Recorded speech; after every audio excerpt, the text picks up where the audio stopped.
नमस्कार, आप देख रहे हैं न्यूज प्लस 21। मैं हूं आपके साथ ललिता चक्रधारी। इस वक्त की बड़ी खबर कवर्धा से, जहां भाजपा के सरकार में आते ही पूरे प्रदेश में प्रशासन व विभागों की कार्यशैली ने रफ्तार पकड़ ली है। वह तेजी से गतिविधियां नजर आ रही है। वहीं आज कवर्धा विधायक विजय शर्मा के उप मुख्यमंत्री पद पर शपथ ग्रहण करने के बाद कवर्धा में अलग अलग विभाग भी एक्शन में नजर आए।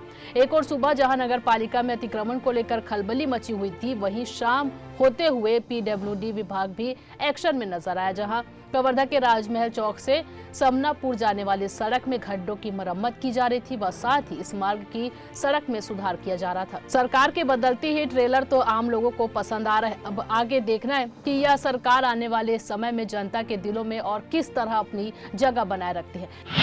5 साल में जो काम नहीं हुआ वो शपथ होने के बाद तत्काल काम रोड में दिख रहा है। ये भाजपा की सरकार ही कर सकती है।